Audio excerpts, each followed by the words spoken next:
अस्सलाम वालेकुम। क्या हाल चाल? उम्मीद करते हैं कि आप खैरियत होंगे। मर्दवा कि आप हमेशा खुश रहें, हंसते और मुस्कुराते रहें और इसी तरह हमें अपना प्यार दिखाते मैं रहें। मोहम्मद। मैं हूं तारिक मैं महमूद। मोहम्मद यूसुफ। मैं उमैर इम्तियाज। आज हम इस वीडियो पे रिएक्शन देने जा रहे हैं। इस वीडियो का title Pahalgam attack decision making इस टाइम्स ऑफ क्राइसिस। तो देखते हैं जी वीडियो और अपना रिव्यू कर देंगे। काउंट करते हैं 3 2 3, 2, 1। 1 वीडियो स्टार्ट। मुझे कल एक ऐसी घटना हुई, उसके बाद मुझे लगा कि मुझे थोड़ा सा आपके साथ डिस्कस करना चाहिए। अभी जो मुद्दा चल रहा है कश्मीर वाला, वो ये समझने के लिए कि एक सिविल सर्वेंट होने के नाते आपकी भविष्य में क्या जिम्मेदारी होगी, और इसी पर्सपेक्टिव से आपको परीक्षा में अपनी बात कहनी भी चाहिए, है ना। ये बात सिर्फ परीक्षा की नहीं है, जीवन की भी है। कल को आप एक जिला संभालेंगे, राज्य संभालेंगे, देश संभालेंगे, और देश संभालते हुए आपके हाथ से छोटी सी गलती हो गई तो बहुत भारी पड़ेगा पूरे देश को। इसलिए हमारा होश दुरुस्त रहे, जोश कंट्रोल में रहे, दिमाग ठीक से काम करता हो, ये बहुत जरूरी है। ये मुझे कल क्यों लगा, कल मैं जब क्लास से गया तो मुझे एक ऐसा बच्चा मिला जो हमारे ऑफिस में काम करते, बहुत नजदीक है, और वो बहुत ही बिलबिलाया हुआ था, बहुत नाराज था। मैंने उससे पूछा क्या हुआ, क्यों नाराज हो? बोला मेरा खून खौल रहा है। मैंने ठीक है भाई, जैसी घटना हुई है खून तो खोलना लाजमी है, किसी का भी खोलना चाहिए, लेकिन तुम्हें क्या लग रहा है? बोला मेरा मन कर रहा है कि आग लगा दूं। मैंने ठीक है, गुस्सा आना स्वाभाविक है। बोला आज मैं कहीं से आ रहा था, रास्ते में मेरे पड़ोस में, जब मैं बस वस में था कहीं, मेरे साथ में एक मुस्लिम व्यक्ति बैठा हुआ था। एक सेकंड को मुझे लगा कि हमला कर दूं उसके ऊपर, लेकिन मैंने खुद को रोक लिया। और पर मैं बहुत बदहवासी की हालत में हूं, मैं समझ नहीं पा रहा क्या करूं, क्योंकि मैं झेल नहीं पा रहा हूं कि ये क्या हुआ है। चुन चुन के हिंदुओं को मारा गया है, कैसे स्वीकार करना। अब ये मनहस्थिति ऐसा नहीं कि उसी की है, बहुत लोगों की है। आपके परिवारों में बहुत लोगों की होगी, आप में से भी कुछ की होगी, जो यहाँ पे शायद कह नहीं रहे होंगे, लेकिन मन में तो सब बातें आती होंगी।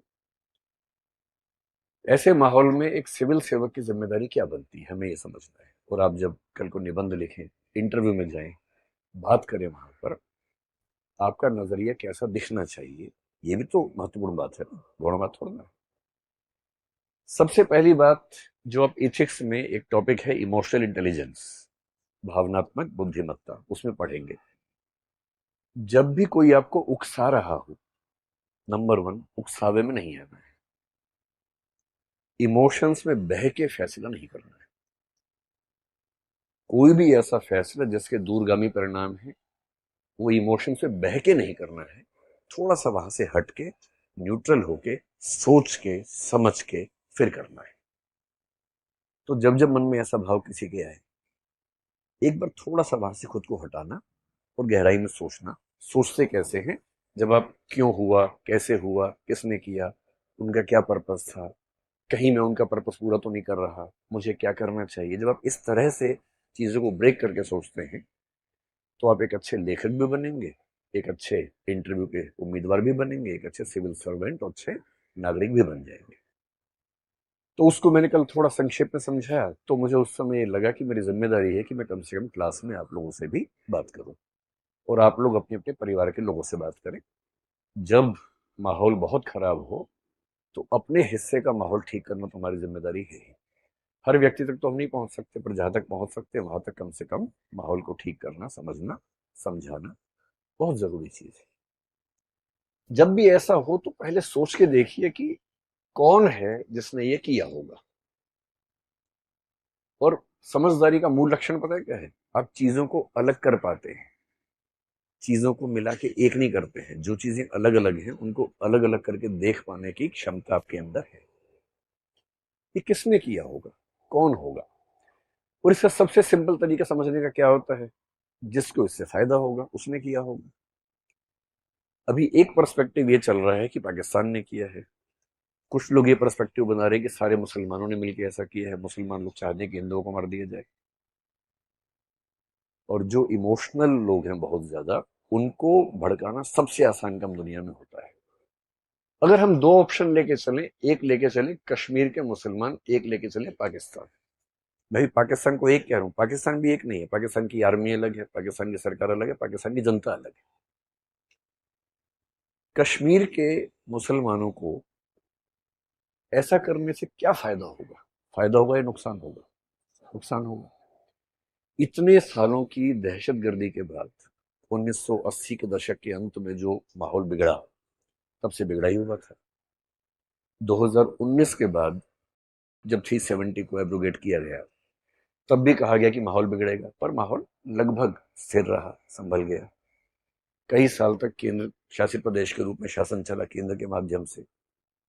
अब वहां इलेक्शंस भी हो गए। जनता की डिमांड पता नहीं थी, यानी क्योंकि कई वहां के लोगों ने ये भी कहा कि हमें तो ऐसे ही ठीक लग रहा था, बिना बात के इलेक्शन करवा दिया आपने। पर ठीक है, जनता का रिप्रेजेंटेशन होना चाहिए, इलेक्शन हो गया। उसके बाद अगर आप डेटा देखें, और एक सिविल सर्वेंट की पहली पहचान है कि वो डेटा देख के बात करता है, हवाई बात नहीं करता है। पिछले 2 सालों में जम्मू कश्मीर में टूरिस्ट जो गए उनकी संख्या 22 लाख से 25 लाख थी, और पिछले साल 2.5 करोड़ की संख्या थी। 10 टाइम्स बढ़ोतरी हुई वहां के पर्यटन में, और वहां का मुख्य उद्योग तो वही है, पर्यटन ही, टूरिज्म है। इस साल भी उम्मीद थी कि पर्यटन बहुत बढ़ेगा। गर्मी थोड़ी पहले आ गई। गर्मी पहले आने का मतलब वहां का टूरिज्म बढ़ेगा, क्योंकि अप्रैल में ही जो इलाका आमतौर पर मई जून में आबाद होता था, वो अप्रैल से ही आबाद होना शुरू हो गया, क्योंकि गर्मी ज्यादा हो गई, लोग जाने लग गए। वहां का टूरिज्म बढ़ने से क्या हो रहा है? वहां के लोग खुशहाल है। और ये इमोशनल हो के ये कहना कि हमारी जमीन है, भारत छोड़ दो, भारत वाले चले जाओ, वो 2 दिन की बात अलग है। पर जिस देश से आपको रोज रोजी रोटी मिल रही हो, आप चाहेंगे कि उस देश के साथ आपका संबंध अच्छा रहे। कोई भी चाहेगा। पेट भरा रहेगा तो आप सब बातें कर सकते हैं, पेट ही खाली होगा तो क्या बात करेंगे? और ऐसी रिपोर्ट्स में 3-4 दिन से पढ़ रहा हूं कि जो बेरोजगार युवक वहां पर पाकिस्तान के आतंकवादियों को बॉर्डर क्रॉस करवा के कश्मीर के अंदर लेके आते थे, उनमें से एक भी उपलब्ध नहीं है, क्योंकि उन सबको रोजगार मिल गया। उनको उस काम के लिए मिलता था 5,000 रुपए, आजकल वो हर महीने 40-50 हजार रुपए कमा रहे हैं, केवल टूरिज्म की वजह से। जितने होटल थे सब भर जाते हैं। अब क्या करें? लौटाएं कैसे? तो वहां के लोगों ने अपने घरों में एक एक कमरा निकाल दिया टूरिज्म के लिए, गांवों तक में निकाल दिया कि सस्ते में हो जाएगा, थोड़ा दूर जाकर रहेंगे गांव में, घर के अंदर लोग रखते हैं कि टूरिज्म का डेवलपमेंट होता रहे। और जिस चीज से पूरे राज्य की इकोनॉमी चल रही है, कोई अपने पेट पे लात क्यों मारे? इस बात से दिक्कत किसको हो सकती है? कश्मीरी मुसलमानों को दिक्कत है नहीं। ये हो सकता है कि उनमें से कुछ लोग किसी के बहकावे में आए होंगे, ये हो सकता है, क्योंकि लोकल सपोर्ट के बिना इतना बड़ा हमला नहीं हो सकता है, ये बात भी सही है। लेकिन जनरली वहां का समुदाय क्यों चाहेगा कि 2.5 करोड़ टूरिस्ट जो आ रहे हैं, इस बार उम्मीद 3 करोड़ की वो कर रहे हैं। अब तो पिछले 2 दिन से जो हालत है वहां पर, कि जो पहलगाम स्विट्जरलैंड था वो बन गया घोस्ट सिटी जैसा, पूरे शहर में कोई नजर नहीं आ रहा। ये कौन चाहेगा? तो मेरी पहली बात है, समझने का तरीका यह है कि कश्मीर का सामान्य मुसलमान, 2-4 अपवादों की बात मैं नहीं कर रहा हूं जो लोकल सपोर्ट कर रहे होंगे, सामान्य मुसलमान ये नहीं चाहता होगा, क्योंकि उसका तो रोजगार बढ़ रहा है, आय बढ़ रही है, वो ऐसा क्यों चाहेगा? तो कौन चाह सकता है? इतना दुरुस्त हमला है, इतनी तैयारी के साथ हमला है, कोई रैंडम व्यक्ति नहीं कर सकता। कोई व्यक्ति रैंडमली जाए मार दे। भाई जिनके सिर पे कैमरे लगे हुए हैं और जो लाइव टेलीकास्ट कर रहे हैं, उसको एडिट कर रहे हैं ऑन द स्पॉट और भेज रहे हैं अपने आकाओं को, और जो इतनी बड़ी बड़ी भारी भारी बंदूकें आराम से संभाल पा रहे हैं, जो किसी से पूछ रहे हैं तुम्हारा धर्म कौन सा, हिंदू, सीधे मार दिए सिर पे। इतने ठंडे खून के साथ किलिंग करना मजाक नहीं होता है। कभी आप आईपीएस बनेंगे, पहली बार किसी को मारना पड़ गया ना, कई दिन नींद नहीं आती उसके बाद। जो इतना कोल्ड ब्लडेड मर्डर करता है, इसका मतलब वेल ट्रेन्ड व्यक्ति है। उसको ट्रेनिंग कहां से मिली होगी? तो ट्रेनिंग कौन देगा? सीधी सी बात है, पाकिस्तान से मिली होगी। अब ये मान के चलेंगे। पाकिस्तान को क्या दिक्कत है? पाकिस्तान की जनता को मेरे ख्याल से कोई दिक्कत नहीं है। जनता में कुछ मूर्ख हर देश में होते हैं, हमारे देश में भी, उनके देश में भी है, जो बिना बात के बिलबिलाते रहते हैं, भारत को बर्बाद कर दो, यहां भी पाकिस्तान बर्बाद कर दो, पाकिस्तान को खत्म कर दो। अरे खत्म करके वो लोग कहाँ जाएंगे? कहीं तो रहेंगे ना भाई। यहां आ गए तो और तबाह हो जाओगे आप। अच्छा वहां पर है, लेकिन खत्म कर दो। ऐसे क्यों खत्म कर दो? वो रहते हैं, ठीक है, रहे मस्त, हमें परेशान ना करें, हमें क्या दिक्कत है इस चीज से? क्या पाकिस्तान की सरकार को दिक्कत है? हो सकती है, लेकिन मेरे ख्याल से फिलहाल जिसको दिक्कत है वो वहां की आर्मी है। और आर्मी को क्यों दिक्कत है? सिंपल है, समझिए क्यों दिक्कत है। आप तो आईआर भी पढ़ेंगे, सिक्योरिटी पढ़ेंगे, ये सब आपके पाठ्यक्रम की चीजें हैं। क्यों दिक्कत है? एक तो पाकिस्तान एक फेल्ड स्टेट की स्थिति में जा चुका है, कटोरा लेके दुनिया भर में भीख मांगता है, पैसे नहीं है। जहां आटा 600 रुपए किलो हो चुका हो और हालत खराब होती जा रही हो, आम पाकिस्तानी के पास खाने पीने के पैसे नहीं। और जब खाने पीने के पैसे ना हो तो उस देश में गृह युद्ध भड़कना बहुत आसान होता है। सिविल वॉर न भड़के तो लोगों को इमोशनली फूल बनाना बहुत जरूरी होता है। तो जब जब किसी देश में जनता परेशान होती है, शासकों की कोशिश होती है कि किसी मामले में उलझा दो। और जब भी युद्ध का मौसम बने, हो सकता है कि किसी देश में इलेक्शन होने वाले हो। एक शायर ने बड़ी खूब पंक्ति कही है, सुनिए आपने पंक्ति वो वाली। तो उन्होंने कहा, सरहदों पर तनाव है, पता करो क्या देश में चुनाव है। क्योंकि लोगों को इमोशनल बना देंगे, चुनाव होगा, उसका फायदा मिल जाएगा। इस समय पाकिस्तान की सरकार क्राइसिस में है, तो पाकिस्तान की सरकार को चुनाव हो या ना हो, जनता का ध्यान भटकाने की जरूरत है, इसकी वजह कर सकते हैं। फिर कुछ दिन पहले वहां पर एक घटना हुई बलूचिस्तान को लेकर। पाकिस्तान पेट से है, बलूचिस्तान कभी भी हो सकता है। बधाई हो, बलूचिस्तान हुआ है। ये खबर ये बात ताली बजाने के लिए है। रियल सिचुएशन ऐसी वहां पर इस समय चल रही है। 2-3 बच्चे होने की उम्मीद है। इधर इधर इधर सिंध ओवर ड्यू है, कभी भी खबर आ सकती है। तो लेकिन ये खबर जल्दी आने वाली है। ये प्री मैच्योर बेबी है, थोड़ा जल्दी 7-7.5 महीने में लगता है कि ऐसा होता है। कभी कभी प्रकृति के अपने उसूल होते हैं। अब उनको लग रहा है कि सोचो, किसी देश के अंदर ट्रेन हाईजैक हो गई। भाई फ्लाइट फिर भी समझ में आता है कि फ्लाइट में 2 लोग चढ़े लेके चले गए, ट्रेन तो जमीन पे है, इतनी लंबी है। ट्रेन हाईजैक हो गई, कितने लोगों को मार दिया, सेना कितने लोगों को मार दिया। पूरी दुनिया भर में थू थू हो रही है कि आपसे अपने देश में ट्रेन नहीं संभल रही है। आपके देश का एक बहुत बड़ा प्रांत इतना नाराज है कि आपके देश की ट्रेन पे कब्जा कर लेता है। उनको बलूचिस्तान के मामले को दबाना है, शांत करना है। और शांत करने का तरीका क्या है? कुछ और भड़का दो मामला, उससे लोगों का दिमाग वहां से हट जाता है। तो एक तो गरीबी, ऊपर से बलूचिस्तान, और तीसरा एक शख्स वहां बहुत परेशान है, उसका नाम है असीम मुनीर। वो वहां के सेनाध्यक्ष है, चीफ ऑफ आर्मी स्टाफ है। अगर उनकी बैकग्राउंड थोड़ी सी आपको पता हो, भारत से गए थे जब, मतलब भारत और पाकिस्तान बटे थे, उस समय भारत से उनका परिवार गया था पंजाब से। पंजाब के मुसलमान जो होते हैं, पंजाबी मुसलमान, उस बैकग्राउंड से हैं।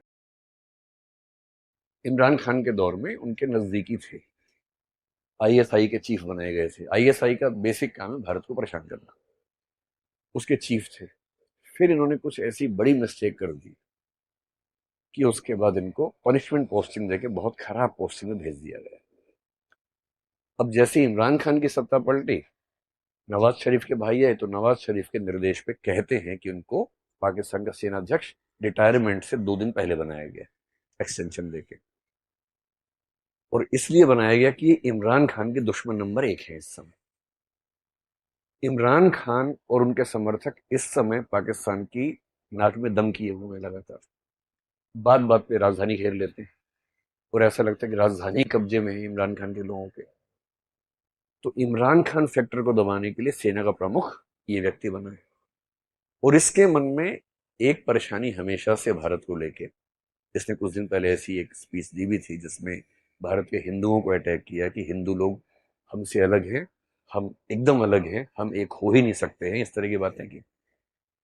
जो एक हिंट अपने आप में था कि कुछ तो पक रहा है। और इनको ये समझ में आ रहा है कि अगर युद्ध होते रहेंगे तो आर्मी का महत्व रहेगा, युद्ध नहीं होंगे तो आर्मी का महत्व खत्म हो जाएगा। कश्मीर से लोकल सपोर्ट 0 हो चुकी है। और धर्म का मुद्दा कि धर्म के नाम पे राज्य अलग होगा, देश अलग होगा, लोग नहीं करना चाह रहे। लोग शांत हैं, उनको रोजी रोटी मिल रही है, उनकी लोकप्रिय सरकार का इलेक्शन भी वहां पर हो चुका है, तो लोग क्यों आंदोलन करेंगे, क्यों क्रांति करेंगे भाई? और इसलिए आप पहली बार देखेंगे इस हादसे के बाद कश्मीर के मुसलमानों ने बहुत सारे मोर्चे खोल के विरोध किया। दिल्ली के जामा मस्जिद के शाही इमाम ने विरोध किया। और जो ऐसी पार्टियां भारत में जिनको लेकर लोग कहते हैं कि वो एकदम प्रो मुसलमान है, एंटी हिंदू है, वो वैसी साहब हो, खुल के समर्थन किया भारत सरकार का कि हम देश के साथ हैं। देश का हर मुसलमान संगठन इस समय खुल के वोकली देश के साथ खड़ा हुआ है। ये वो बार बार कह रहे हैं, तो उनको कहना जरूरी भी है, उन पर शक है, उनका कहना लाजमी है, और कह भी रहे हैं, खुल के कह रहे हैं। इतना होने के बाद भी यदि हम आपस में नफरतें बढ़ा लेंगे तो इसका मतलब हमसे बड़ा कोई मूर्ख नहीं। उनकी साजिश ये है कि ऐसी कुछ घटनाएं कर दो कि कश्मीर के अंदर फिर से हिंदू मुसलमान इतना हो जाए कि कश्मीर की जो डेवलपमेंट थी, जो कश्मीर के लोग हिंदुस्तान का हिस्सा मन से बन रहे थे, वो ना बन पाए। फिर पटरी से उतर जाए सारा प्रोसेस, जो इतनी मुश्किल से पटरी पे आया है, सारा उतर जाए पटरी से। हमारे देश की देखिए सबसे खूबसूरत बात क्या है, कहते हैं कि भारत में भी इस समय सांप्रदायिकता ज्यादा है। मैं खुद इस बात से सहमत हूं कि हाँ, इस समय माहौल में पहले की तुलना में थोड़ा सा दबाव ज्यादा रहता है। पर एक बात पे जो गर्व करना चाहिए वो ये है, आप इमेजिन कीजिए कि पाकिस्तान या बांग्लादेश में वहां के माइनॉरिटीज ने वहां की मेजोरिटी के 25 लोगों को मारा होता तो पूरे देश में क्या हाल होता। हमारे देश की सबसे बड़ी उपलब्धि ये है, 3 से 4 दिन इस घटना को हो गए, पूरे देश में एक जगह भी दंगा नहीं हुआ है। किसी देश की मेजोरिटी के 27 लोगों को मारा जाए, 25 लोगों को मारा जाए, बेरहमी से मारा जाए, और पूरे देश में एक भी दंगा फसाद ना हो, इसका मतलब है कि वो देश अपनी मूल प्रकृति में हिंसक नहीं है, मूल प्रकृति में चीजों को समझता है, समझदार है। और सबका गुस्सा कुल मिला के पाकिस्तान को लेके है, न कि भारत के लोगों के बीच की खाई की तरफ है। अब ऐसे मामले में सॉल्यूशन क्या है? अगर कोई आपसे पूछे कि ऐसी स्थिति में अगर आप होते समाधान करने वाले, सॉल्यूशन करने वाले, तो आप क्या करते? अगर हमने कश्मीर का बाइकआउट कर दिया, टूरिज्म खत्म कर दिया, तो जीत हमारी हुई या उनकी हुई? तो उनकी जीत हो गई। इसे सही समाधान क्या है? कश्मीर में जहां जहां टूरिज्म होता है वहां वहां सिक्योरिटी इतनी कायदे से बढ़ाई जाए और टूरिज्म 2.5 करोड़ की जगह बढ़ के 3-4 करोड़ हो जाए, ताकि कश्मीर के जो थोड़े बहुत बच्चे अभी भी दुविधा में हैं, उनकी दुविधा भी स्थायी रूप से खत्म हो। इसलिए कश्मीर का टूरिज्म खत्म करने का मतलब है कि आप उनके शिकार हो गए, आप उनके झांसे में आ गए, आपने वो काम कर दिया जो वो चाह रहे थे। ये नहीं करना है। वो दूसरा क्या चाह रहे हैं कि भारत के मुसलमानों को इनसिक्योरिटी हो जाए, उनको लगे हिंदू ऐसे हैं, हिंदुओं को इनसिक्योरिटी मुसलमानों से हो जाए। जिस मामले में हमारे देश ने एकदम ठीक स्टेप लिया, पिछले 3-4 दिन में एक भी ऐसी घटना नहीं हुई जो चिंता वाली हो, क्योंकि भारत के हिंदू इस बात को समझ रहे हैं कि दुश्मनी अपने परिवार के लोगों से नहीं है, दुश्मनी बाहर के लोगों से। और सरकार की भूमिका क्या होती है? जॉइंट फैमिली के मुखिया वाली, संयुक्त परिवार। संयुक्त परिवार में कभी शांति नहीं होती है। 4 भाई हैं, चारों के आपस में झगड़े चलते रहते हैं। इसकी पत्नी उसकी पत्नी से नाराज है, इसका पति इसके पति से नाराज है, ज्यादा मैं कमाता हूँ, खाता ज्यादा ये है, ये मोटा हो गया है, मैं पतला हो गया हूँ, ज्यादा रिसोर्सेज मुसलमानों पे खर्च हो रहे हैं, ज्यादा संसाधन हिंदुओं पे खर्च हो रहे हैं। ये सब जॉइंट फैमिली में चलता है, चलता रहेगा। लेकिन कोई जॉइंट फैमिली घर के अंदर के झगड़ों को बाहर लेके नहीं जाती है। और सरकार एकदम सही कर रही है, नहीं लेके जा रही है। सरकार ने सारे स्टेप पाकिस्तान के खिलाफ लिए। नदी के मामले पे हमने एक स्टेप लिया। इन स्टेप्स का असर समय के साथ दिखेगा। और अभी आप में से कई लोगों का मन कर रहा होगा कि युद्ध हो ही जाना चाहिए। इस समय जो है ना, वॉर लाइक सिचुएशन है। एक बात हमेशा ध्यान रखनी है, अगर युद्ध हुआ तो फायदा किसको होगा? सेनाओं को फायदा होगा, विशेष रूप से बाहर की सेना को। भारत की सेना भारत के सिविल एडमिनिस्ट्रेशन के अंडर काम करती है। पाकिस्तान की सेना और आजकल बांग्लादेश की सेना लगभग सिविल एडमिनिस्ट्रेशन की टक्कर में या उससे ऊपर काम कर रही है। उन सेनाओं को मोहलत मिलेगी, उन सेनाओं को फिर से सांस मिलेगी कि हमारा अस्तित्व ठीक चल रहा है। युद्ध होना हमेशा ध्यान रखना है, युद्ध केवल तब करना है जब कोई चारा ना बचे। एथिक्स के पेपर में एक टॉपिक है इंटरनेशनल एथिक्स, उसमें युद्ध एक सब टॉपिक है कि युद्ध अपने आप में कितना नैतिक है, कितना अनैतिक है। उसका एक ही उत्तर है, जब तक युद्ध टल सकता है युद्ध को टालना चाहिए, जब टलना संभव ना हो तो करना चाहिए। साहिर साहब ने एक बड़ी अच्छी नज्म लिखी थी जिसमें उन्होंने कहा, जंग तो खुद एक मसला है, जंग क्या मसलों का हल देगी। आज खून और लाशें देगी, कल भूख और एहतियाज देगी। इसलिए ए शरीफ लोगों, जंग टलती रहे तो बेहतर है, हमारे और आपके घरों में शम्मा जलती रहे तो बेहतर है। ये होना चाहिए दिमाग का स्टैंड। लेकिन आत्मसम्मान, आत्मरक्षा बहुत जरूरी मसले हैं, और जब ऐसी नौबत आ जाए कि अब कोई रास्ता नहीं बचा है तब युद्ध करना जरूरी होता है। लेकिन ये क्लियर होना चाहिए कि ऐसी नौबत आ गई है। और बहुत अच्छे अच्छे लोगों ने, एक बहुत अच्छे दार्शनिक हुए थे नीत्शे, एक बहुत अच्छे दार्शनिक हुए थे हेराक्लाइटस, इन सब लोगों ने कहा कि कभी कभी किसी समाज के जिंदा रहने के लिए युद्ध बहुत जरूरी होता है।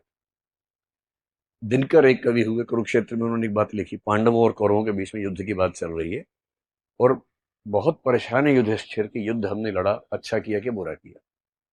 युद्ध खत्म हो गया महाभारत में, शांति पर्व महाभारत का अंतिम हिस्सा है। युधिष्ठिर गिल्ट फीलिंग से भरे हैं कि हमने 5 भाइयों के हक के लिए 100 कौरवों की लाशें बिछा दी, लाखों लोग मार दिए, कितना बुरा काम हमने किया। और वो भीष्म पितामह के पास गए हैं कि मैं इस गिल्ट फीलिंग से मरा जा रहा हूं, आप इस पे क्या कहते हैं। भीष्म पितामह ने बहुत लंबी डिस्कशन की जिसमें एक पॉइंट सेंटर में है कि युद्ध तब तक नहीं करना है जब तक जरूरी ना हो, जरूरी हो जाए तो करना है, और करना है तो युद्ध की नैतिक जिम्मेदारी उसकी नहीं है जिसने आत्मरक्षा में किया है, युद्ध की नैतिक जिम्मेदारी उस पे है जिसने युद्ध पैदा करने की कंडीशंस क्रिएट की है।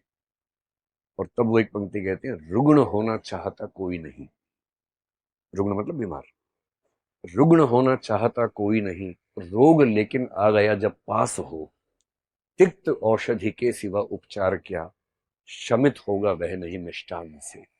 अगर रोग पास आ ही गया है तो मिठाई से थोड़ा ना समाधान होगा, कड़वी दवाई खानी ही पड़ेगी, खानी पड़ेगी तो खाएंगे, ऐसा क्या है। इसलिए एक सिविल सर्वेंट का पर्सपेक्टिव क्या है, सबसे पहले समझना है कि इन सिचुएशंस के मूल में क्या है, उनके इरादे क्या हैं, हमें उनके इरादे पूरे नहीं करने हैं। उनके इरादों को समझकर शांति से, धैर्य से, समझदारी से निर्णय करना है, उकसावे में नहीं आना है। पाकिस्तान की जनता के खिलाफ नहीं सोचना है, जो गलत कर रहे हैं, जो वहां की आतंकवादी हैंडल्स हैं या सेना के लोग हैं, उनके बारे में सोचना है। युद्ध जैसी स्थितियों से खुद को भी रोकना है, आसपास के माहौल को भी ठीक रखना है। और अगर भविष्य में कभी ऐसी नौबत आ जाए, वैसे तो न्यूक्लियर पावर्स के बीच में युद्ध आमतौर पर नहीं होता है, इंटरनेशनल कम्युनिटी संभालेगी इस चीज को, अगर ऐसा होगा तो आ जाए तो फिर देख लेंगे ऐसा भी क्या है। और एक हमारे बड़े अच्छे शायर हुए वाहिद अली वाहिद नाम के, बड़ी सुंदर कविता लिखी है, और ध्यान रखना है धर्म से मुसलमान है, और कविता लिखी है भारत के सम्मान में, बड़ी शानदार। क्योंकि दिक्कत है कि हमारे दिमाग में पाकिस्तान और मुसलमान कई बार समानार्थक बन के आता है। ये गलती भूल के भी नहीं करनी, भूल के भी नहीं करनी।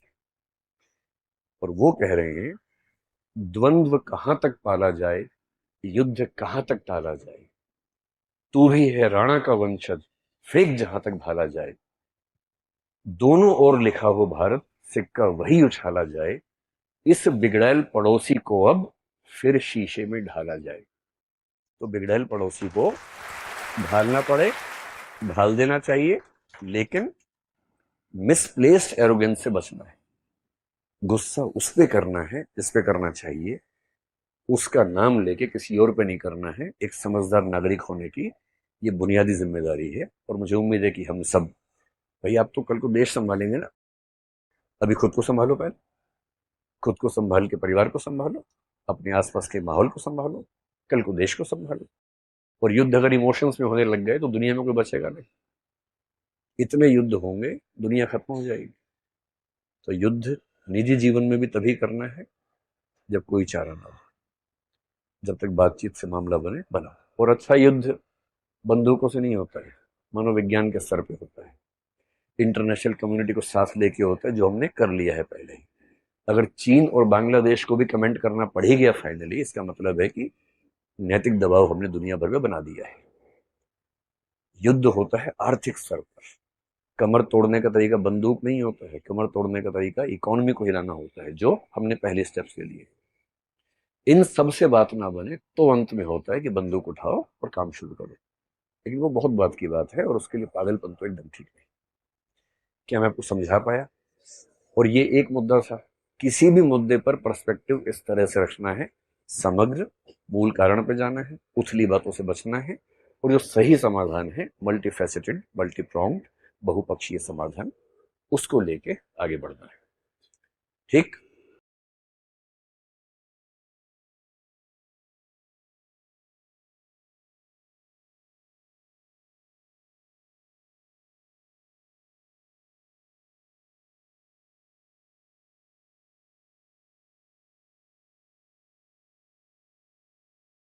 वीडियो खत्म हो गई भाई। सर ने बड़े ही अच्छे अंदाज में समझाया, ऐसे बंदा कोई समझाए तो समझ आता है वो चीज़ें। और उन्होंने जो बात की ना, मेरे दिल को लगी भाई, और अक्सर वो बात मैं करता रहता हूँ कि भाई किसी की सज़ा जो है ना वो किसी को नहीं देनी चाहिए। बिल्कुल। जो जज्बात में फैसले किए जाते ना, हमेशा अक्सर गलत होते ही गलत है, वो होते ही गलत है। आप इस साइड पे दीवार पे क्या लिखा है आप वो पढ़ते हैं, दीवार की दूसरी साइड पे आप जाते नहीं है, आप वो सही है या गलत है उसी चीज़ को फोकस करके आप चलेंगे तो वो गलत ही होगा। मैं तो है साथ में एक बरौनी ताकत साजिश करती है, और साजिश भी उनकी इतनी वाज़ेह है कि बंदों को उनका मजहब पूछकर शूट किया जा रहा है। तो आम लोग इस चीज को समझ ही नहीं पा रहे कि भाई ये तो हमें आपस में लड़ा रहे हैं, हमारी खुद की वो अपनी जड़ें उनका भी काट रहे कसूर नहीं हैं। भाई साहब, पॉलिटिशियन ने ब्रेन वॉश किया है। हाँ, ये बात भी है। असल में तो ये भी है ना कि पाकिस्तान में जुल्फकार भुट्टो के दौर में हुआ था, ब्रेन वॉश किया था, जो इस्लाम को ज्यादा ही उन्होंने प्रमोट कर दिया। अब जो है वो बीजेपी की सरकार में हो रहा है कि उन्होंने भी प्रमोट किया है, और ऐसा ब्रेन वॉश हो गया भाई कि वो जिस तरह सर बता रहे ना भाई कि कुछ लोग ऐसे भी हैं, ऐसे जो खास तौर पे यूथ हैं, कई बड़े पढ़े लिखे लोग भी हो चुके हैं भाई साहब इस तरह के, कि अगर कोई मुस्लिम है तो उसको ऐसे देखेंगे कि ये जैसे पाकिस्तान का आ गया। हाँ, हैं बिल्कुल। वो इस लेवल का नफरत हो गई ना। तो भाई नफरत जो है ना वो उससे या कोई फर्क है जो है ना, अगर कोई बंदा ज्यादा नफरत करता है या वो जज्बाती हो जाता है तो वो अक्सर गलत फैसले करेगा। तो जो भी फैसला करें भाई सोच समझ के फैसला करें, एकता में ताकत है भाई, सीधी सी बात है। मैं पहले दिन से वीडियो बनाई थी हमने, मैंने बोला भाई साहब ये जो हिंदू मुस्लिम को अलग-अलग करके मारा गया ना, ये साजिश है। बिल्कुल। और सर ने भी सिंपल तरीके में बात वही की कि भाई ये साजिश उसकी है जिसको ज्यादा फायदा हो रहा है। हाँ जी। पाकिस्तान में खराबियां चल रही, बिल्कुल चल रही भाई साहब, इसमें कोई दोहरी राय नहीं। अपना इमेज बचाने के लिए कुछ भी कर सकते हैं, लेकिन इतना बड़ा मुद्दा वो नहीं है तारक साहब। इस तरह की ब्रूटल के किलिंग जो है ना, जो अगर मैं पाकिस्तान की बात नहीं कर रहा, ओवरऑल कंट्रीज की बात कर रहा, कोई भी भेजेगा ना अपनी बिहाफ पे तो वो फौरन किलिंग करेगा, तो निकलने की कोशिश करेगा। लेकिन एक बंदे से पूछ कर मारना, ये तो सारी वो ऐसे उन्होंने किया जैसे उनके पास फ्री टाइम हो। हाँ, वक्त भी बहुत ज्यादा और हो। ऊपर से कोई डर नहीं है। हाँ जी। अगर एक सिंपल सी लॉजिक है, इंडिया पाकिस्तान को साइड पे रखो, अगर आपने एक टारगेट किलिंग करनी है एक बस्ती में, एक बस के अंदर, एक एरिया के अंदर, आपने चुटकी लगानी है, कम अज कम मैं फायरिंग करूं, एक मिनट भी नहीं लगना। हाँ। एक मिनट भी नहीं और लगना। उनके पास इतना वेला टाइम था, वो कायदा कलमे सुन रहे थे। अच्छा तू मुस्लिम है, कितने बोला मैं मुस्लिम। कपड़े उतार के ये चेक कर रहे थे कि ये हिंदू है कि मुस्लिम वही। है। इससे ज्यादा टाइमिंग क्या होनी है भाई? वही तो बात कर रहा हूँ भाई। मकामी चलो बिलफर्ज अगर शामिल भी होते तो हुकूमत तो थी भाई साहब। लेकिन मुझे एक चीज की बात समझ नहीं आती जी भाई, कि अगर पाकिस्तानी मैं भाई साहब वो सुई मेरी वहां पर अटकी हुई है, अच्छा, फिर वो बच्चों को और जो लेडीज है उसको क्यों छोड़ा गया? दहशतगर्द का कोई इस तरह सीन बनता नहीं है। हिंदुओं को मारना था तो उनकी खवातीन को भी मारते, उनके बच्चों को भी मारते क्योंकि उनको तो नफरत हिंदुओं से थी ना। हाँ, सही बात। असल में लेकिन वो साजिश यही कर रहे थे कि इनको छोड़ा जाए और ये जाकर लोगों को रो रो कर बताएं हिंदू कत्ल हो रहे हैं और हिंदू जो मारे जा रहे हैं। हिंदू कम्युनिटी है उनके अंदर नफरत पैदा हो वहाँ के मकामी मुसलमानों के लिए। और असल हुई में भी है। वो ये मैसेज देकर और आए हैं। सर हुई भी है कि हुई ये है, भी निकल बिल्कुल। के आ रही है हाँ, आ भाई रही हैं। कि लोग कहते हैं कि एक तो वो कह रहा था मैंने 2 को मार दिया है। हाँ और अब उसमें भाई कितनी सच्चाई मैंने सोशल मीडिया पे देखी थी वीडियो, और कई जगह पे भाई साहब इस तरह की वीडियो आ रहा है कि भाई कह रहा है कि कलमा सुनाओ, तू मुस्लिम है, अच्छा तुझे मैं मार दूंगा। एक पूछ रहा है कि तू मुस्लिम है, चल ये तेरी दुकान गिरा देंगी। एक और भी चीज है कि सर ने तो बोला जो कि भाई- दहशतगर्दों का मकसद था वो इंडियन अवाम पूरा कर रही है। कर रही भाई। मेन मकसद तो उनका यही था ना कि इनकी आपस में दरार डाली जाए, इनको फोड़ा जाए, इनके अपने कंट्री में जो है वो खराबियां शुरू हो अक्सर जाएं। भाई हमें मुझे बोलते हैं भाई प्रापोगंडा कर रहा है, प्रापोगंडा। भाई प्रापोगंडा करता ना तो मैं हिंदू मुस्लिम के और दंगे करवाता, लड़ाई करता। मैं अक्सर करता हूँ बात एकता की, भाई इकट्ठे रहने में ताकत है। ऐसा ही नहीं मैं बोलता। बिल्कुल भाई, जितनी सरकारों वीडियो को भाई की है- साहब चुंगल में मत फंसो। सरकार भाई साहब डिवाइड एंड रूल खेल के भाई वोट बैंक अपना इकट्ठा करती है। भाई जिस उनका भी काम ये कंट्री है। में कौमियत और ये मजहबी कार्ड खेला जाता है ना, जब उस कंट्री की जड़ें कमजोर होती है ना, उसका तना और फल भी अपना बेमिठास ही होता है। उसमें वो इंसान चीजें नहीं नजर बीमार हो आती। जाता है ना, वो पेट बीमार हो बीमार जाता है पेट। उसकी जड़ें खोखली हो जाती और हैं। भाई बाकी बात ये है कि भाई जो भी ऊपर बैठे ना, सावधान है भाई। पाकिस्तान के पास भी न्यूक्लियर वेपन है, इंडिया के पास भी है। इसमें ये तो पक्की बात है कि भाई बड़े पैमाने पे जंग कोई दूसरे जो बड़े कंट्री ने वो होने नहीं देंगे। अब जो बातें चल रही है ना भाई, वो मुझे तो ऐसे ही लग रहा है कि होता ना जैसे नाक रखने के लिए इधर उधर थोड़ा बहुत अटैक कर लो। अब क्योंकि भाई साहब अगर इंडियन सरकार अगर इतना, क्योंकि भाई हमसे 4-5 गुना बड़ा कंट्री भी है, पॉपुलेशन भी बड़ी, इकॉनमी भी भाई कई गुना बड़ी हमसे। अब ऐसा कंट्री के पाकिस्तान अगर खुदा न करता कि भाई पाकिस्तान की तरफ से अटैक हुआ है, अच्छा अब एक छोटा कंट्री अटैक कर देता और उसको जवाब नहीं दिया जाता तो फिर थू तो होना नहीं गई। सही तो बात। उन्होंने भाई साहब अपनी नाक रखने के लिए कुछ छोटा मोटा जरूर करना है। यार करें, लेकिन छोटा ये है मोटा भाई, ये है पाकिस्तानी कि आर्मी भी भाई साहब वो भी अलर्ट बैठी है कि कहीं जो है ना वो बड़ा अटैक ना हो जाए। उन्होंने भी अपने हथियार लगा दी, इन्होंने भी लगा दी। फिर भी वो सर जंग मसले का हल नहीं है। जब तक टल सकते हैं। हमारे साथ क्योंकि चारों जंग भाइयों तो खुद ही एक मसला हमारे है। चारों भाइयों की ये रिक्वेस्ट है कि दोनों तरफ से ऑन द टेबल बैठे और जो जो बंदा असल- फायदा असल उठा हल रहा है। है, जाके उसको पकड़े। अच्छा कुछ इस तरह के मानसिकता वाले भी लोग हैं, हमें तो नहीं खतरनाक बोलते हैं मेजर साहब जैसे लोग। हाँ। अच्छा। मेजर साहब अब जैसे ईरान के एक जो है वो बंदे ने ट्वीट किया कि भाई हम आपकी सुलह करवा देते हैं। लोग। मेजर साहब उसको लान तान कर रहे थे, बहुत बुरा उसके खिलाफ उसके बोल खिलाफ रहे बातें थे। कर रहे थे। ये मेजर अब- साहब पढ़ा लिखा अब भाई है, इतनी फिर तो नफरत फिर नहीं आप पाली। उसके जरा सा शराब नोशी की हुई थी, उनकी वीडियो मैंने देखी है, मुझे लगा ऐसे कि आज ना वो नए जैसे भाई नशे है अपनी में। ना भाई सोच से। वो मुद्दा छोड़ो भाई। अब भाई साहब मैं ना एक छोटी सी मिसाल देता हूँ भाई। हमारे पास ना एक किसी का ना वालिद कत्ल हो गए थे, तो मैंने उसको ना एक मशवरा दिया भाई को। मैंने कहा भाई तुम्हें ना कई लोग जो है ना गुस्सा दिलाने वाले होंगे, बाप का बदला ले, कत्ल कर दे, ये कर दे, वो कर दे, ये इस तरह की बातें करेंगे। जो बंदा इस तरह की बातें करे ना वो तुम्हारा कभी सगा नहीं हो सकता, वो तो वायलेंस क्योंकि वो दिलाएगा। चाहता नहीं कि भाई तू कभी आराम से Community में। बैठे। भाई मैंने कहा भाई अपना केस लड़ ले तू, ठीक है, हाँ, कानूनी कानूनी जो है। कार्रवाई कर ले। तो वो बंदा बच गया, ठीक है, बच नहीं तो भाई जो उंगली देने वाले होते हैं ना, उन लोगों को सब तैयारी कर रहे हैं। ऑलरेडी भाई साहब उन्होंने तो भाई रिपोर्टें निकाली हुई हैं कि 2025 तक जंग होगी। अमेरिका की बातों पे लगना है तो उन्होंने बोल दिया भाई हम आपके साथ खड़े हैं, आप जो मर्जी करो। हाँ, लड़ो। वो तो चाहता है कि लड़ो। भाई अमेरिका की मैं असल- आज देख रहा था, ट्रम्प की तरफ से, उनकी हुकूमत की तरफ से ये लफ्ज आया है पाकिस्तान और इंडिया का ये अपना मामला है, इनको चाहिए खुद बैठ के इसका हल निकालें। मैं आज की तुझे नहीं, बात वो बता रहा हूँ उनकी एक लेडीज ने ट्वीट किया है। किया है ट्वीट, लेकिन मैं भी आज की बात बता रहा हूँ। उसने कहा, ट्रम्प ने बताते खुद ही लफ्ज बोले, उनकी भी स्टेटमेंट है कि ये उनका मामला उनको बैठ के हल करना चाहिए। ट्रम्प ने और ये बाकी statement बात दी रहेगी है। मीडिया की, जो इस मामले को ठंडा नहीं ना होने देते, वो हाँ। मीडिया। वो है पाकिस्तान और हिंदुस्तान की मीडिया। दोनों तरफ से। मैं आज तकरीबन 25 से 30 चैनलों की मीडिया हिंदुस्तान की मैंने देखी है।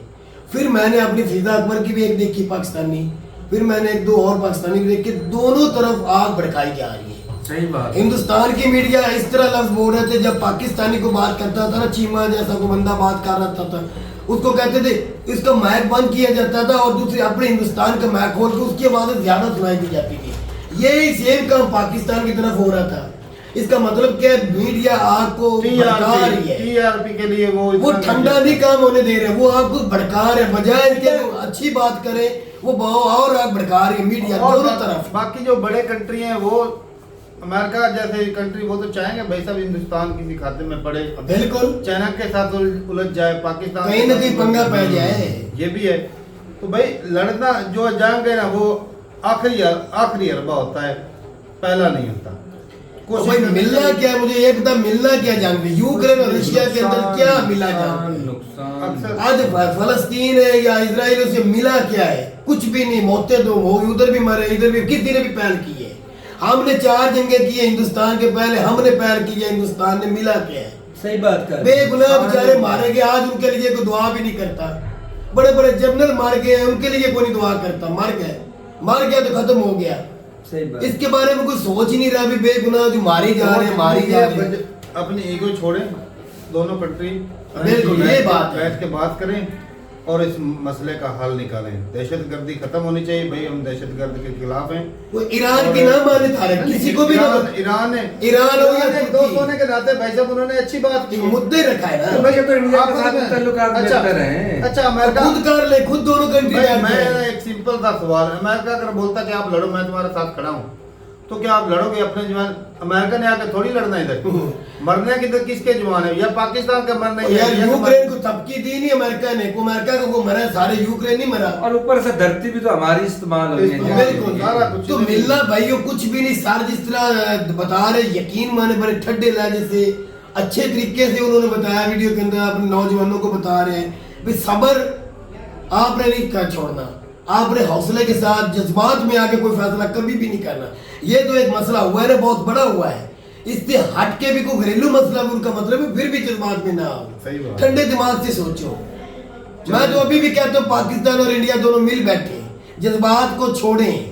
चलें जी, सही है भाई। और आई विश के ये जंग थम जाए किसी न किसी तरीके, लेकिन मुझे लगता नहीं कि भाई उंगली देने वाले कभी इसे थमने देंगे। और नहीं भाई, अल्लाह खैर करेगा इंशाल्लाह। कहावत है वो ना, ये ना समझाने वालों से उंगली देने वाले हैं वो ज्यादा। एक मैं बता चुका हूँ मीडिया पे, वो बैठे हुए दोनों तरफ, हाँ जी, पाकिस्तान में भी हिंदुस्तान में भी, वो तो आग भड़का रही मीडिया। कोई पंजाबी में कहावत है, रंडी रंडेपा काट लेंदिया पर छड़े नहीं कट्टन देंगे। बिल्कुल। वो ही गल है भाई। वो बात है भाई कि इंडिया भी बैठ सकता था, बातचीत करके आ सकता था, टेबल पे आ सकता, लेकिन ऊपर वाले जो है वो उंगली देने वाले वो टिकने नहीं देंगे। ऐसे तो जिस तरह 100 कंट्रियों से अगर डॉक्टर एस जयशंकर मिली, अगर वो 100 में से जो बड़े कंट्री हैं, 4-5 कुछ यूरोपियन कंट्री हो गए, इजराइल हो गया, अमेरिका हो गया, इस तरह के कंट्री अगर उनका समर्थन करते कहते हैं भाई साहब आप लड़ो, हम आपसे कोई नाराजगी नहीं है, हम आपके साथ खड़े हैं, फिर इंडिया तो अटैक करेगी।